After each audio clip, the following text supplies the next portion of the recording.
the Midrash says that when Rebecca was carrying them, that when she would walk by a house that was in service to Yahweh, that Jacob would stir with excitement. But when she would walk by a house that was in service to a pagan god, that Esau would stir with excitement. And that Jacob had a guardian angel, and his guardian angel was Gabriel. But Esau also had a guardian angel, and it was Samael, the viper of God, the angel of death. And to the ancient Jewish people, they believed that this was the name of Satan before the fall. So, if this was, according to the ancient writings, if Esau was,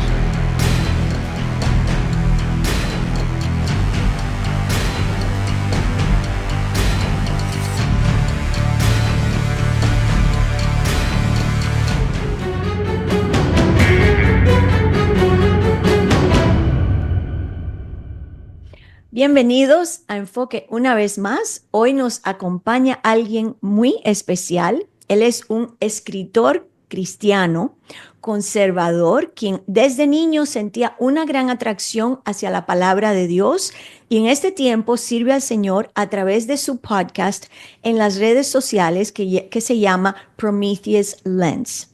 Así es que le vamos a dar la bienvenida a Justin en este día y sé que el tópico que él trae para hablar con nosotros es extremadamente interesante, un poco extraño, pero muy importante para este último tiempo en que nosotros vivimos. Así que, sin más, le vamos a dar la bienvenida a Justin. Justin, welcome to Enfoque. How are you?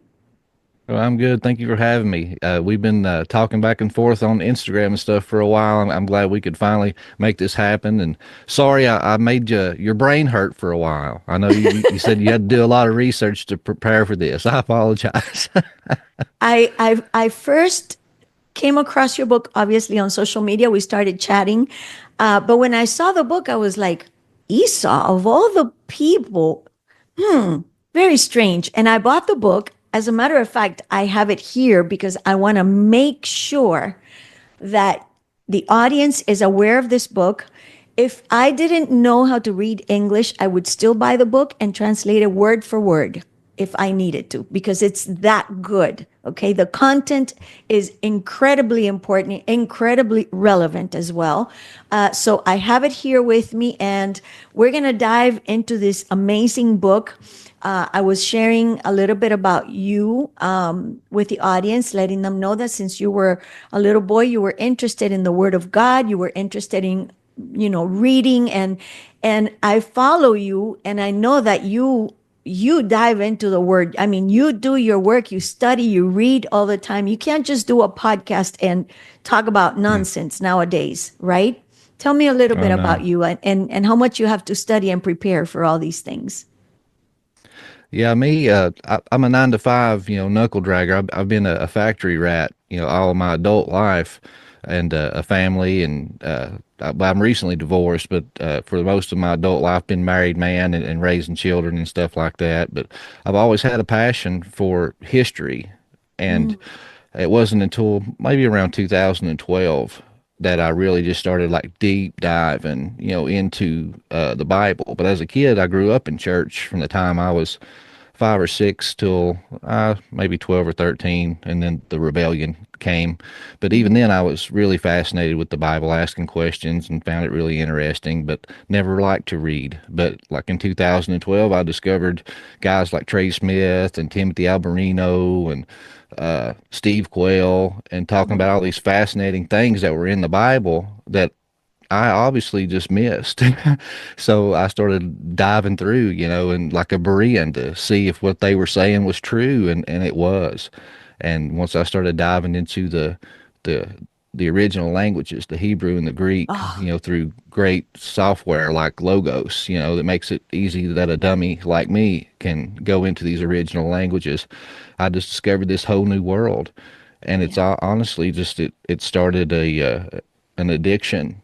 And it's a good addiction that I couldn't put down. So now if I'm not at work or doing something with the family, I'm usually having conversations with people like you about this subject, or I have my face in a book trying to learn more stuff. I agree. I understand that very well. I study all the time. I'm always reading. I'm always interested in, what is the Lord saying to his children at a time like this. This is a dark time, it's a critical time, but it's also a time for hope. I was interviewing earlier this morning with LA, and we were talking about abductions. And in the midst of that very dark topic, he says, but there's hope. And I was like, yes, yes, we cannot forget there is hope. So, in the midst of all these things, the word of God is always going to take us to a path where we're going to see the light, so to speak, at the end of the tunnel. And I think with this book that you wrote is the same thing, at least for me. That's the way I experienced it. I took something from this book that helps me be watchful, Mm, be careful, even of myself, right? Because yeah. sometimes we misread ourselves, and that's such a scary thing for me. Why did you choose Esau? What intrigued you? What made you talk about this guy? Well, honestly, it started as just a catty joke. I actually had Trey Smith from God in a Nutshell. He's one of the guys that that red pilled me, as a lot of people in our circles like to use. And I had him on the show, and he just made this little off comment, saying, "You guys are from East Tennessee. That's Bigfoot country. Next time I'm down that way, we'll go Bigfoot hunting, and we'll record it. Well, maybe I'll make a documentary out of it." And honestly, it's just out of nowhere. Genesis 25:25 popped into my head. And for those that's not familiar, it says that the first one came out red, covered in hair from head to toe, like a hairy cloak, and his name was Esau. And it just hit me different that day. And I said, Trey, I said, what about Esau? I said, you think he might have been the first Bigfoot? And he kind of laughed, and he was like, ah, you may be onto something. He was definitely a hairy dude, that's for sure. And I had Gary Wayne on the show the next week, and we were going through the Epic of Gilgamesh, and I bumped into Enkidu, and he's this hairy dude covered in hair from head to toe. He's the mighty hunter, almost a carbon copy of Esau. And then it was maybe 1 week, maybe 2 weeks later, I was going through the book of Jasher, and I stumbled across this story where him and Nimrod battle to the death for the supernatural garments from the Garden of God. And it sounds almost like a mirrored image of the Epic of Gilgamesh. Yeah. And I was like, man, I keep finding these hairy Sasquatch guys repeatedly. I need to dig and see if there's more hairy guys that I've just looked over. It's maybe hidden in the original languages or something. So I got to just looking for hairy wild men in the Bible and extra biblical texts, and that's what kind of led me down this road. And honestly, Esau was probably one of the most enigmatic characters in the Bible. And how you had mentioned, you were surprised that I wrote about this guy because it's kind of at first glance, it's a nothing burger. It's like this he didn't do anything special. He's just a blurb in our Bible, and that's it. But when you go digging a little deeper, man, it's like his story was busted up into 1,000 pieces and scattered across other extra biblical books like the Midrash and Talmud and the Ginsburg Legends of the Jews. It's like all these little stories were busted up, and when you start gathering them and putting them together, I found that it weaves in and out of the biblical narrative. I mean, honestly, just like a glove, it slides perfectly over your hand and fits perfectly. And I think it tells the most complete story of this enigmatic character. Yeah, I was reading your book and it caught my attention. And I've actually been thinking about this all day long. In your book, you said, or you read from the extra biblical accounts, that he kills Nimrod. And that was a very intense battle because he also had to kill the guys that were with Nimrod, right? Mm-hmm. My question is that the account, or is that at the same time where he gets back to his tent and he is exhausted, he's famished, and he tells Jacob, "Hey, feed me, I'm about to die." Did I understand that correctly? Yeah, I mean that's the missing piece to that story because, in the Bible it just says that, and this is that trading of the birthright, and that was one of those stories that never made any sense to me because number one, Esau is the mighty hunter. The mighty hunter is not going to be starving. I mean, if he was hungry, he would just go kill a lion and have a lion steak if he wanted it. But the book of Genesis just says that this mighty hunter comes in from the field exhausted and trades his birthright for a bowl of red stew. And for those that's not familiar, the birthright is basically the inheritance. And I tell people when I have this talk, it's in modern terms, your father's Donald Trump, and you're the eldest son. You're the one that's going to inherit the billions of dollars. You're going to get the family business, the family name, all the lands, everything is going to be yours. But you come home one day and your younger brother is sitting on the couch eating a bag of Doritos. And you say, "Man, I'm starving. Let me have some of those Doritos." And he's like, "Yeah, sure. Sign over the company and everything that you're going to inherit." And then you respond with, "Ah, sure. What use is my inheritance when I'm dead? Take it." No one would ever do that. But that's what happens in this story. So when you get that account from Jasher, it ties in perfectly because it says that him and Nimrod battle to the death, that he steals these garments from Nimrod and he kills Nimrod's two king's guard, and then he runs home and hides those garments in his tent before going into his brother's tent. And so, yeah, I mean, he come in from the field exhausted, all right. I mean, he probably sustained life-threatening injuries fighting these three Gibborim giants, and he was on the run. It's like he killed the president. The Yeah. CIA's after you. So the King's Guard was looking for him. He was paranoid, probably sustained some life-threatening injuries. And the soup, I believe, was just allegorical for, hide me, sustain me, give me life-saving care because I'm about to die. And it makes a lot more sense. That's why he said, "What use is a birthright to me when I am dead? Take it." Maybe he felt, maybe he feared for his life. Maybe he thought that Nimrod's people would come after him. And that's why he says, "What good is it to me? I'm about to die. These people probably followed me." It changes the how the story feels. Not that he did any, not that he acted correctly by giving the birthright away over a bowl of red lentil, but it changes it a little bit. It makes sense. At least Mm-hmm. when I was reading that today, it made sense to me, and I'm like, "Wow, we need to cut this guy a break." Mm. Yeah. Right? And yeah, and then and what's funny is once you have that viewpoint, it answers a lot of other ambiguous questions in that same story because basically tells his brother Jacob whatever he wants to hear because he's dying. He's like, "I'll tell you whatever you want to hear, just save me." But he didn't plan to honor that agreement because later it says that Isaac on his deathbed Mhm. calls in Esau and says that go on a hunt for me and prepare for me a delicious meal, and I want a taste of your game one last time, and I will bestow upon you the birthright and blessing. So if Esau planned on honoring his agreement that he made with his brother, that would have been the perfect opportunity to say, "No, Father, you need to bless Jacob. I traded it to him."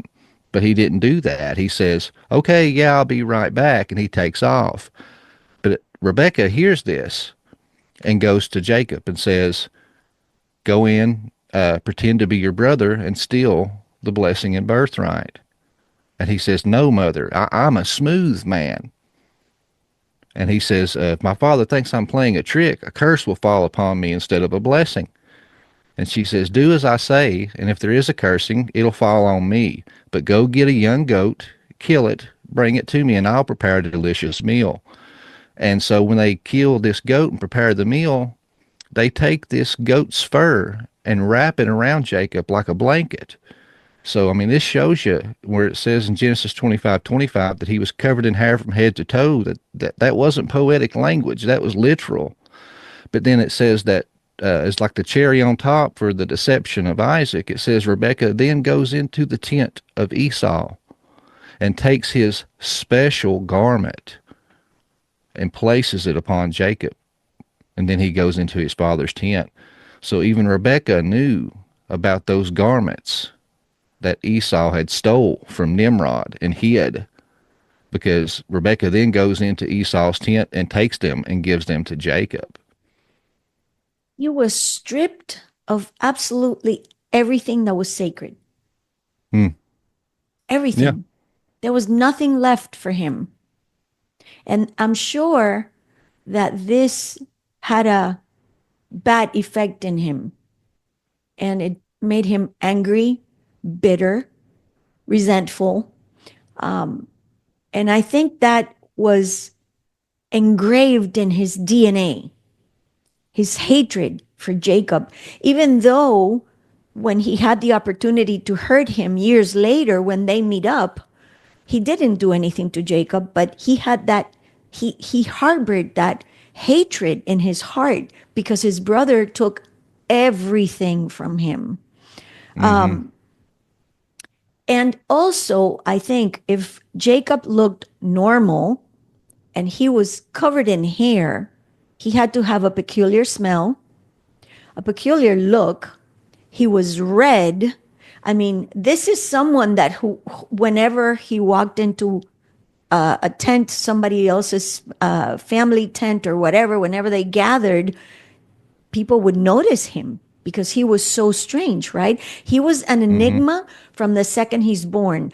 The Dake's Bible reads as follows. It says, red from the Hebrew admoni, reddish, ruddy. It means that he was covered all over with red hair, not just red hair, like long, curly red hair. And Yeah. the truth is that he does sound like Bigfoot, Yeah.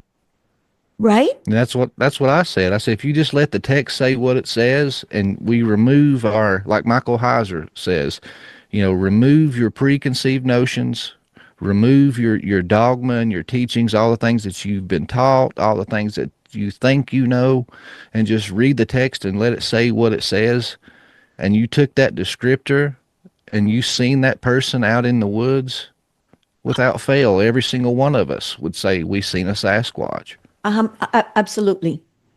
The Peshitta, which is a Jewish Bible, says that he came out red, all covered with ringlets of hair or a hairy robe. I mean, does that mean that his face was also covered with hair? I would say Mm. yes. Yeah. From head to toe, long, red, curly hair. Oh my Yes. goodness. Yeah. Poor Yeah. He was thing. different. That's for sure. And what you talked about too is resentment and anger definitely built up in his heart, because when he gets it stolen out from underneath him by the deception, he comes in from the field with the game that he had killed and prepared for his father like he asked, and he says, "Arise, father, eat your meal and bless me." Isaac says, "I've already given you your blessing." He says, "No, you haven't, father." And that's when they realized that the fix was in. But when Jacob, when he came in, I thought that this was worth mentioning. Isaac is blind.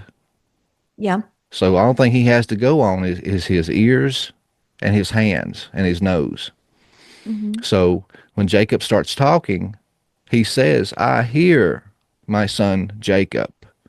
But he reaches out and he touches the goat's fur. And anybody that's touched a goat, I mean, it's thick, it's coarse, it's oily. This ain't like, arm hair, okay? And he says, "But I feel my son Esau." But he says, but you smell of the field. So therefore I know you are my son Esau. And you get all these stories about these foul smells from people that have these Bigfoot and Sasquatch encounters. So I thought that that was, kind of strange and kind of a telltale in the story there. But after this happens, this is where Esau goes into basically full rebellion. He Yeah. turns the volume up to 10, and it says that he takes 3 wives, and 2 of them are Canaanites.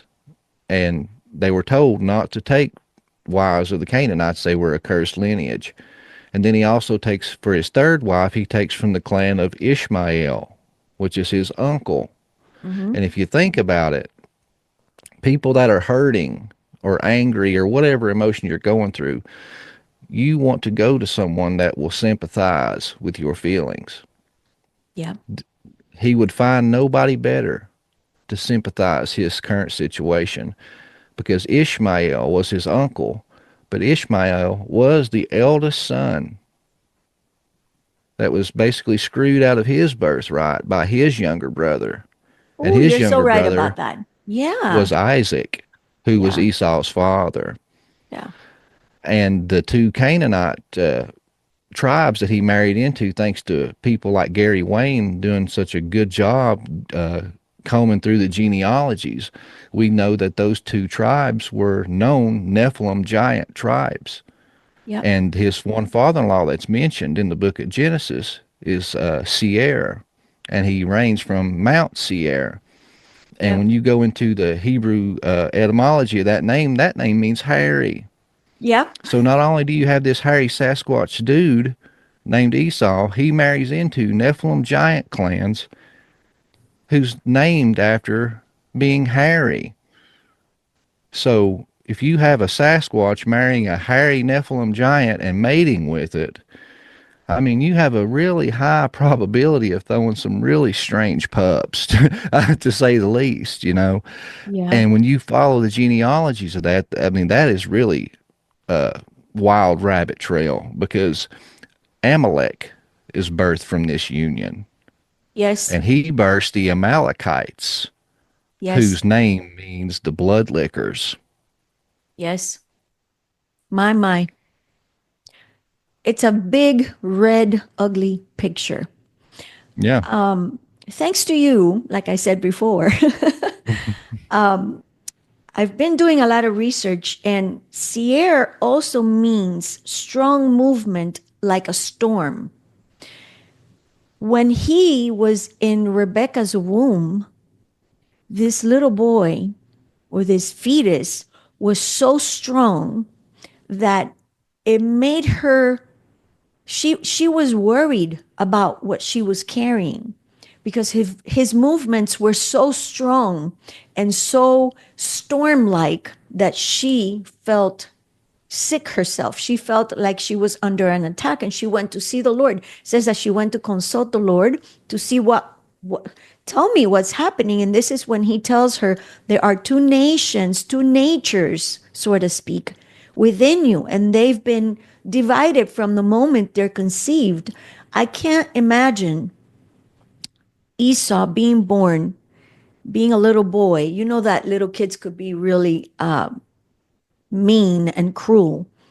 I cannot imagine what it must have been like for him to grow up surrounded by other kids, being hairy, red, strange, smelling strange, because all that hair, they don't get to bathe on a daily basis. He had to have a very peculiar smell, and I'm sure he was bullied for that. And I think all of that, from inception, from the very beginning, since he was conceived, he's wrestling with his brother, trying to overcome his brother in the womb. My goodness. I mean, we could talk about that for hours, Yeah. because obviously, when you're in the womb, you still have spiritual discernment. That's what happened to John the Baptist, that he was able to discern when Messiah was in Mary's womb, and he leaped in Elizabeth's womb. So we see the same thing here.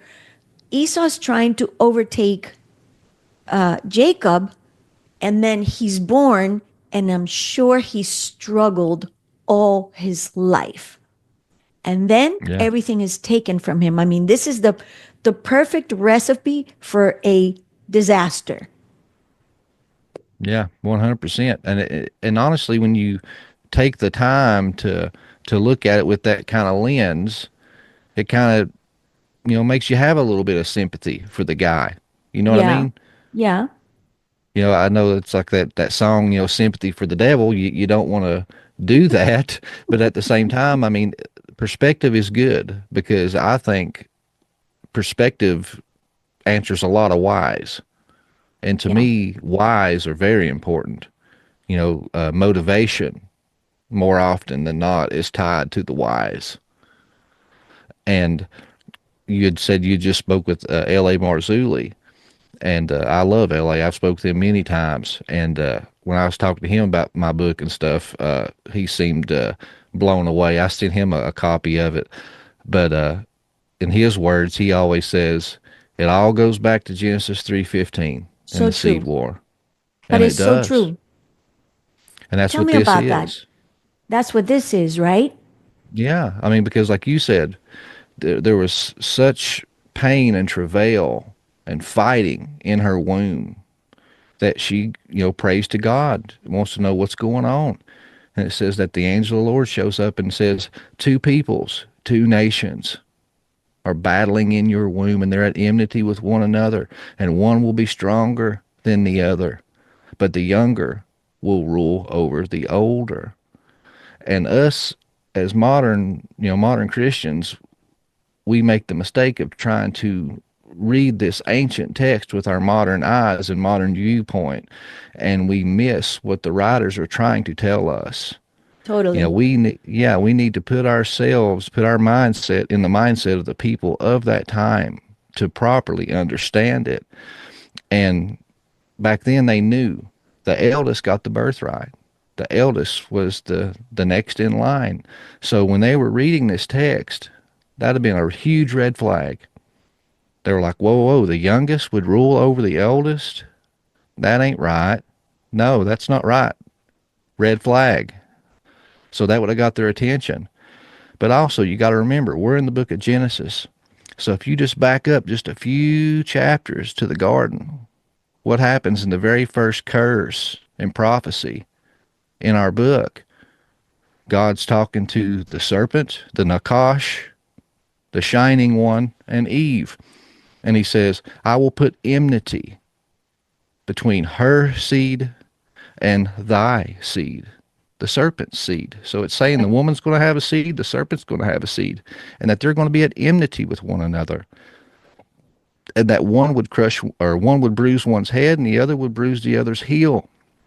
So now, if we fast forward to Genesis 25:24, he's telling her two peoples, two nations are in your womb. They're at enmity with one another. The younger will rule over the older. And then what do you have at the birth? You have this hairy Sasquatch looking guy coming out, Poor and thing. his foot literally having to push on Jacob's head, bruising Jacob's head to exit the womb.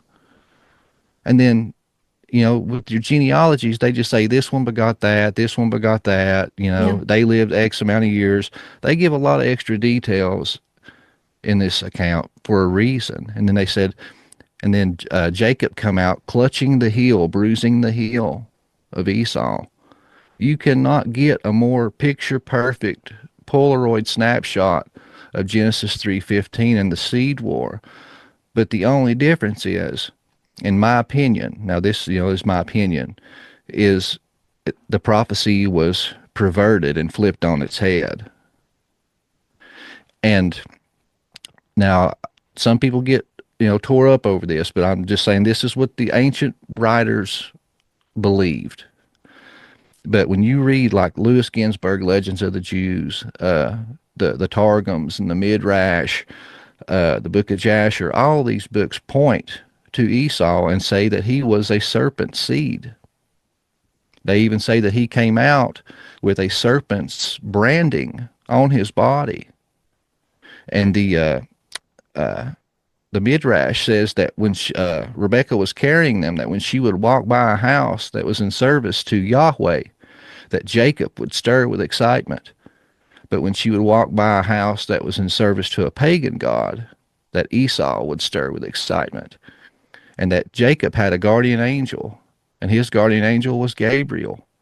But Esau also had a guardian angel, and it was Samael, the viper of God, the angel of death. And to the ancient Jewish people, they believed that this was the name of Satan before the fall.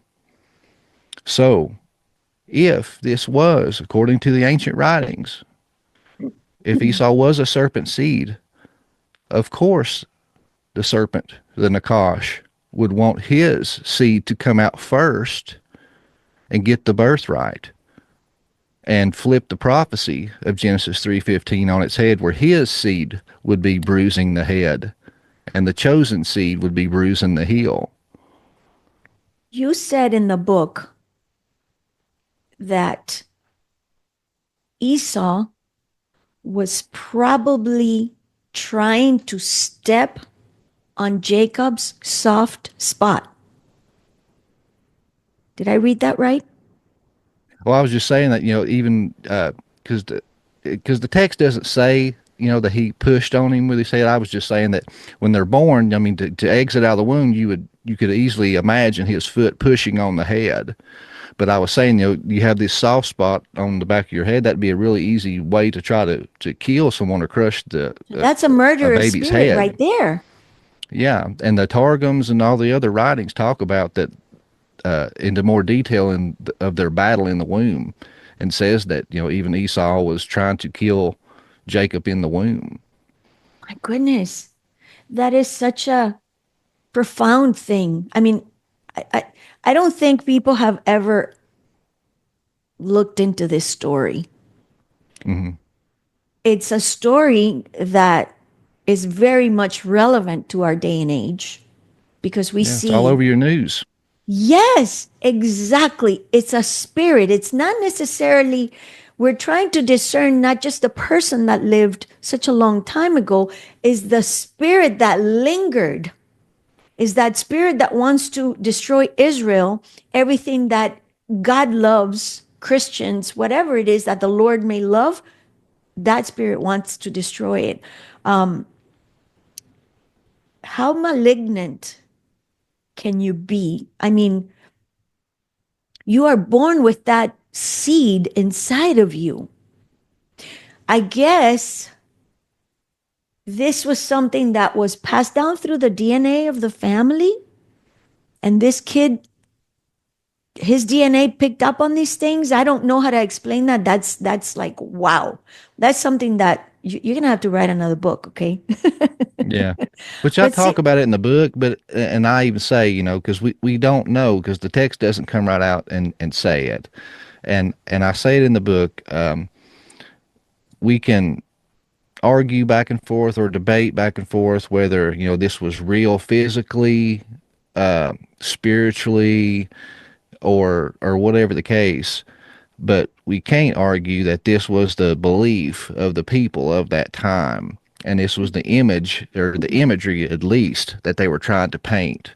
yeah. And with that, but yeah, with DNA and stuff, we know that some things can skip generations, and it can be like a genetic, marker that can lay dormant for hundreds of years and all of a sudden just spike up, and then disappear and then just Mhm. pop up every so often.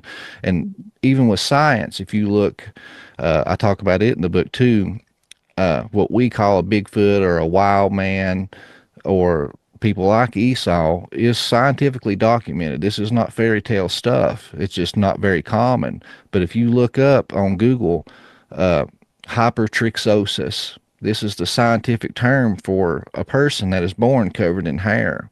Mhm. So this is a thing. There's been people historically documented throughout the world born with this condition.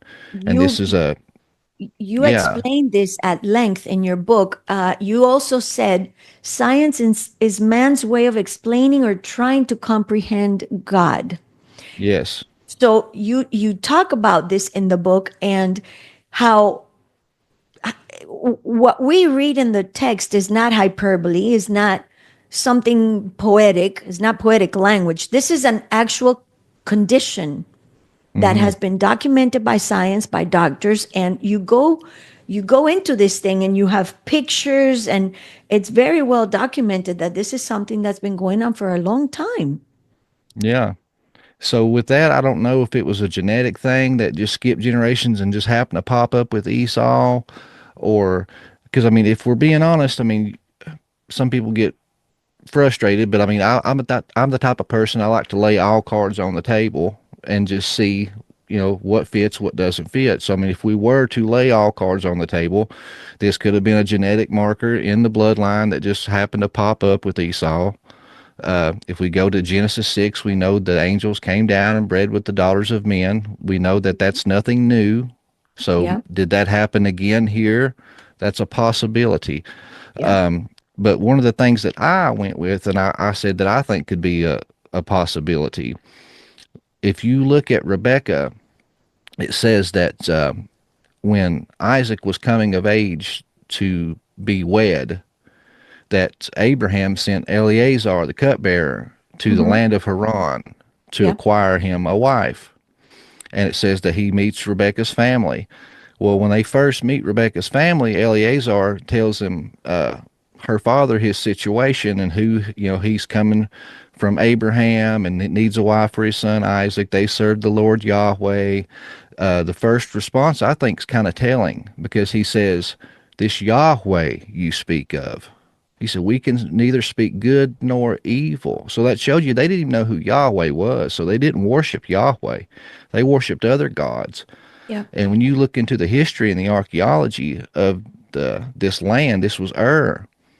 They were really big into many gods, but they were definitely into fertility worship. And their fertility gods were the wild men. They were covered in hair from head to toe. And Sam Quain was a big one. He was the one that Enkidu in that story from the Epic of Gilgamesh was created in the image of. So she was raised to adulthood in this pagan home, sacrificing and praying to these fertility gods that were covered in hair from head to toe. So but it says her handmaiden comes with her when she goes to Isaac also. So Mm-hmm. I just throw it out as a possibility or theory in the book. I say, well, maybe, because it says that she got older in age and couldn't bear a child. This was the number one thing a woman was supposed to do in the ancient times. And if she Yeah. couldn't, she would be replaced and kicked out. This, you got to think of Sarah. Sarah was so scared she couldn't produce an heir. She gave her handmaiden to Abraham, and that Ishmael was the product of that. So I Yeah. think that Rebecca was in the same situation. She was paranoid and desperate, thinking she was about to be replaced or kicked out. So would it be out of the question for her to turn to a familiar god, a fertility god that she had worshipped and sacrificed to for the majority of her life, to bless her womb with fertility? Or even maybe unbeknownst to her, maybe her handmaiden might had. But either way, you have this child being born, covered in hair from head to toe, looking just like the fertility gods from the land that she worshipped. That's an interesting point. Was it Rebecca? I don't remember right now, but was it Rebecca, the one that died? She put her idols in a bag and she sat on top of them and she hid them. And then she lied to, I think it was Jacob. Am I? Yeah, I don't remember, well, but I'm thinking about that because she hid her gods, her idols.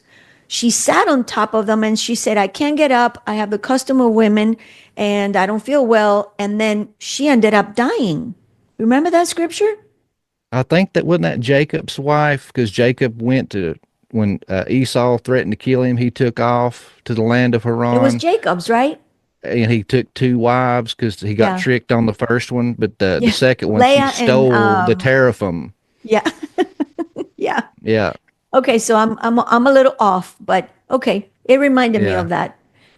But yeah, Yeah. I thought of that too when I was researching for the book. I was like, is she the one? I swear I did. I was like, is she the one that stole the teraphim from her father anyway? But yeah, we were tracking the same thought there. I think that's a very big possibility. These people were exposed to all this idolatry all their lives. So that could very well be what happened. Who knows? Yeah, exactly. I Who mean, it's a knows? Those are possibility. At this mysteries. point, you just have to say, hey, was it possible?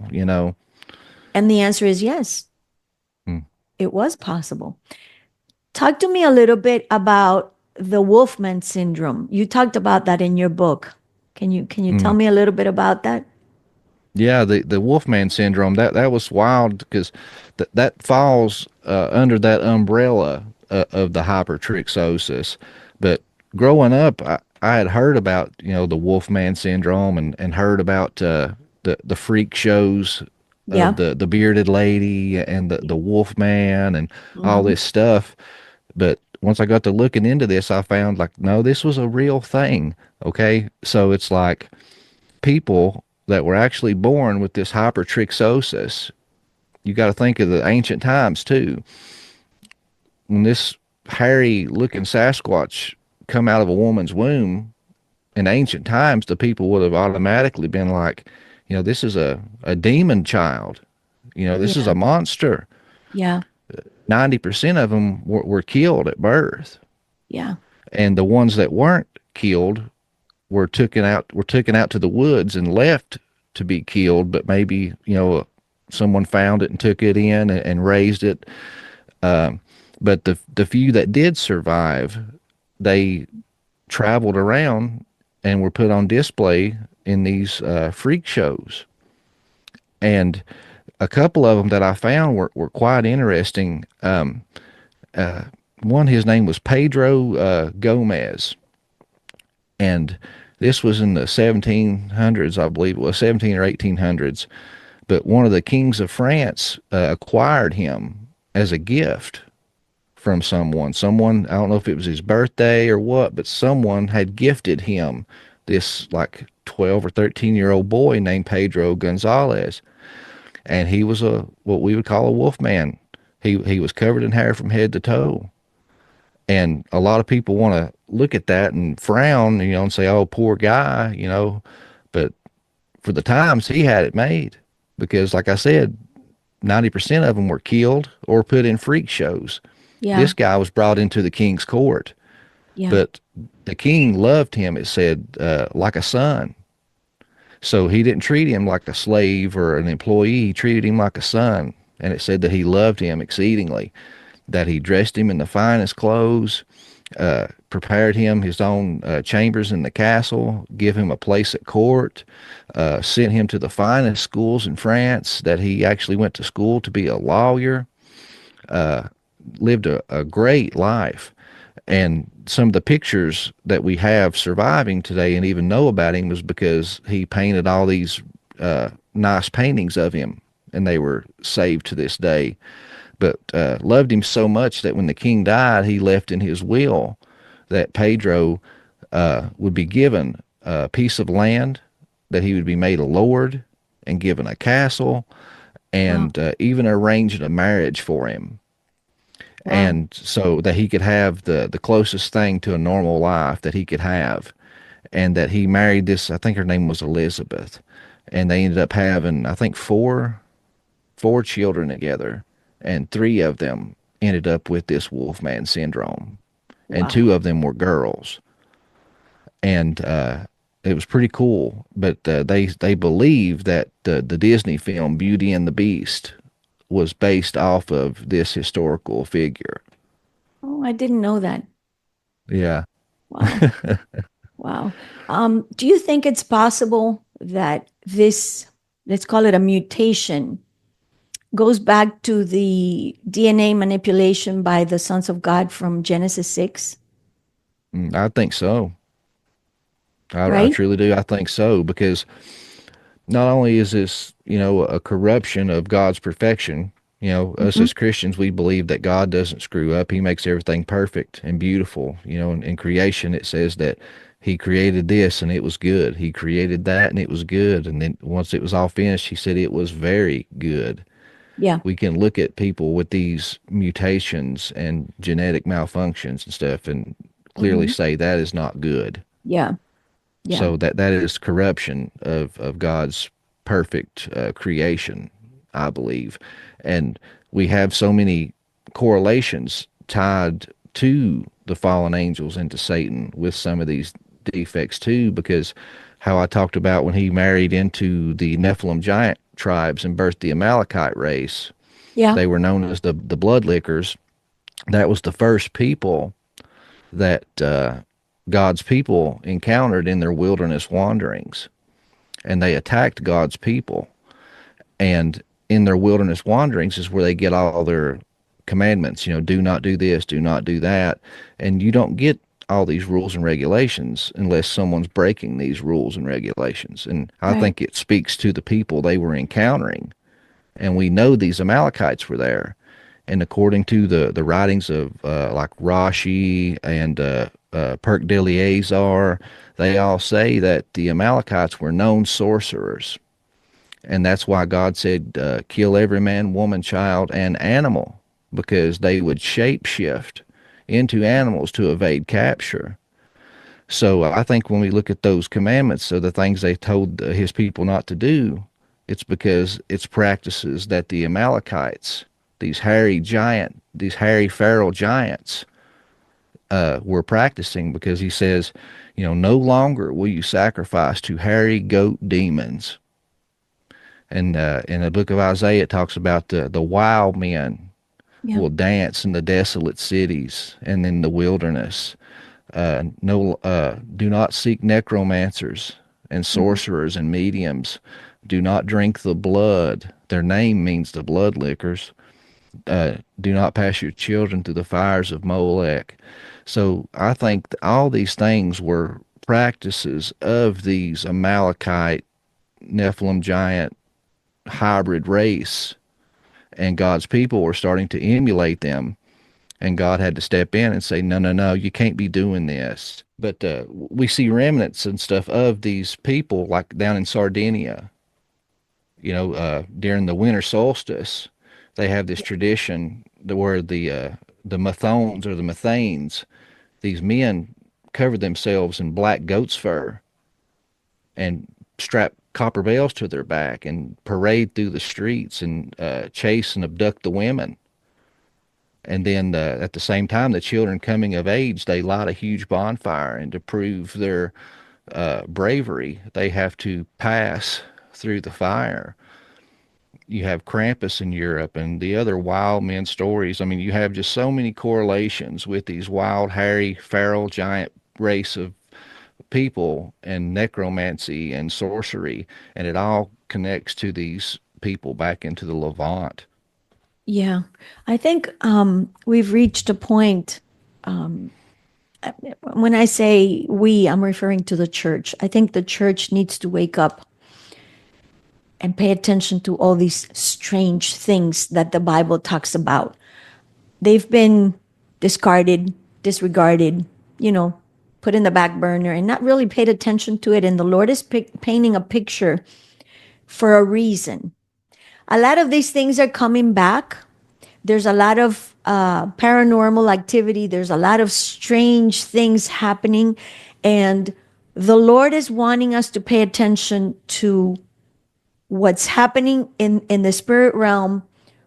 Why is Esau relevant to us? That's a question that I have for you in closing. But right before we close, I need to ask you something. You mentioned in the book, and I loved this. As a matter of fact, I'm going to go back and I'm going to read a little more. You said that in the book of Yasher, the Hebrew word tamim, which means perfect, is used to describe Jacob. Is that referring to a person that's genetically pure? This was fascinating to me. What do you think? Yeah, yeah, that's exactly what it's talking about. Because when you go back to all the Levitical law, where it talks about the priests and the sacrificial system, Yeah. anytime that it's talking about the purity of the blood of the sacrificial animals, that's the word that is used, is tamim. And the same thing with Noah. When you come to the story of Noah, it says Noah was a man that was tamim in his generations. It wasn't saying he was perfect, because think about it. I mean, a perfect man doesn't get off the boat and get pissed drunk and pass out naked on the floor. True. You know, so it's like, and even the wording, it says, he was tamim in his generations. Generations, genealogy. So it's saying that his blood was the perfect, the way God made it at the beginning. So I mean that goes to show you how corrupt the earth had gotten at that point. It got so bad that Noah was the only one left. So God had to hit that reset button. Uh, Honestly, because when you read that, it talks about there was giants on the earth in those days, and also after. Yeah. So a lot of people want to say, well, if there's giants after the flood, that means God failed. Well, I know that God doesn't fail. So therefore, that tells me it wasn't God's intention to wipe them all out. It was God's intention was to level the playing field. That way, the pure seed line would have a fighting chance, and the Messiah could come for the redemption of all humanity. Wow. That's good stuff. Hmm. It Very is when you good think about the stuff. big picture and this chess game that we are involved in. You know, a lot of the stuff that I like to look into and talk about and stuff that we like to look at and talk about, you know, it's not detrimental to our faith. Uh, No. Salvation is easy, and God made it that way on purpose. It's so easy a child could understand. If salvation sounds complicated, it's because you're listening to the wrong people. Amen.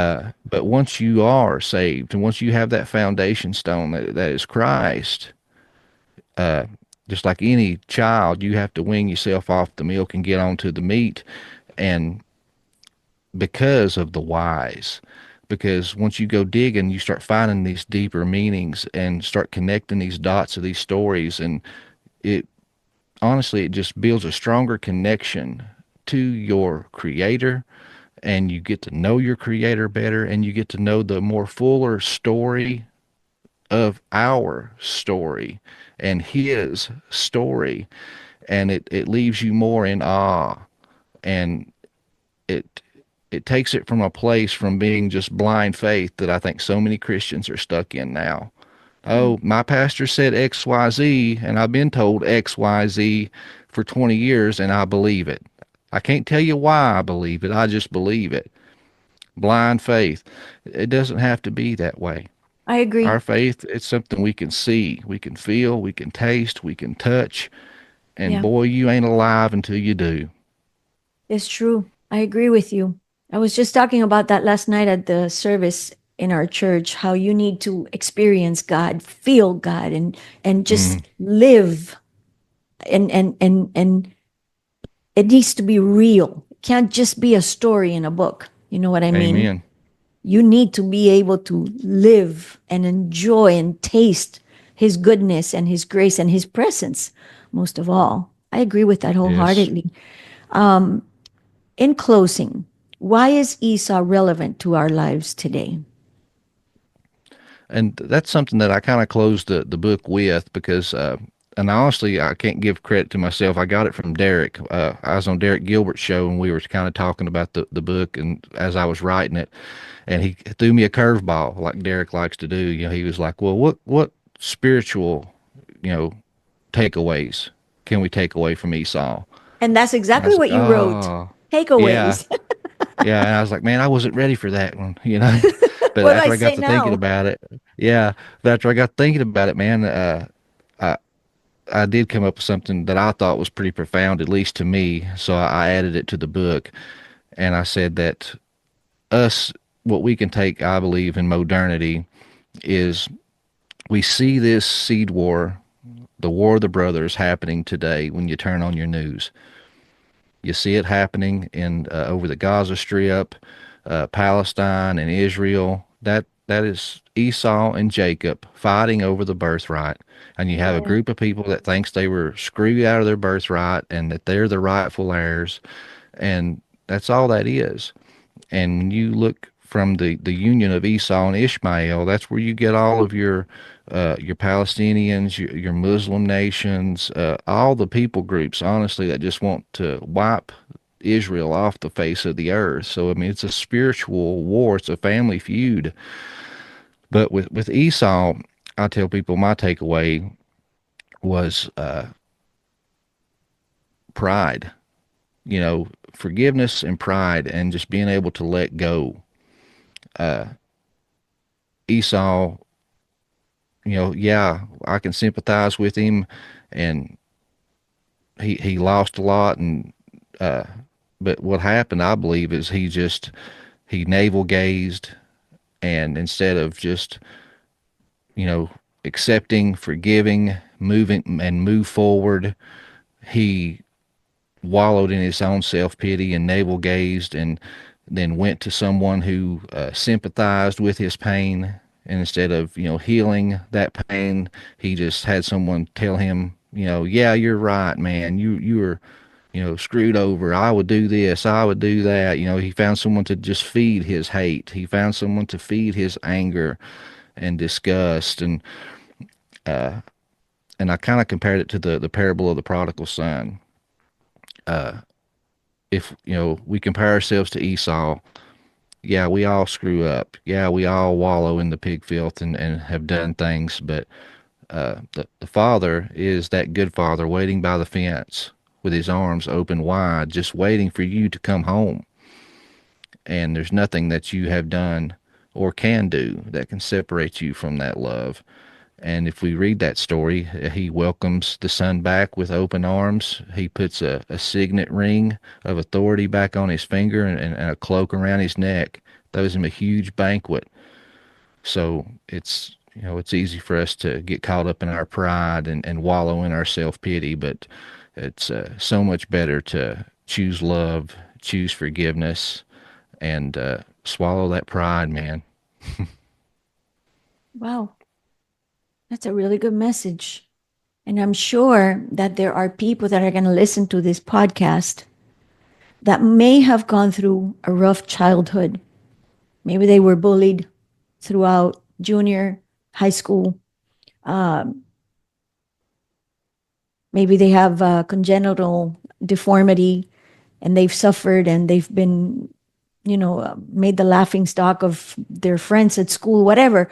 You're hurting, you're suffering, and you have two different roads that you can take. You could do the Jacob road or you could take the Esau road. And at the end of the day, this all boils down to one thing. The Lord loved Jacob, but Esau he hated. And that's something that we all need to think about. Who do we want to be? Who do we want to look up to? Who do we want to resemble in our spiritual walk? Do we want to love God? Do you want to hate God? Do you want God to love you? Do you want God to hate you? Do you want to do your own thing? Because he pretty much did his own thing, you know? Yep. And I think you're right when you say that he went to his uncle. That may have been a turning point for him in the sense that he was reaffirmed in all the hatred he had in his heart. It did not do him any good to go to his uncle, to Yeah. someone that could relate to his pain.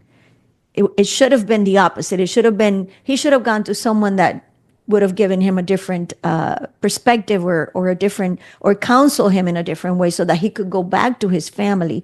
But Ishmael did not do him any good.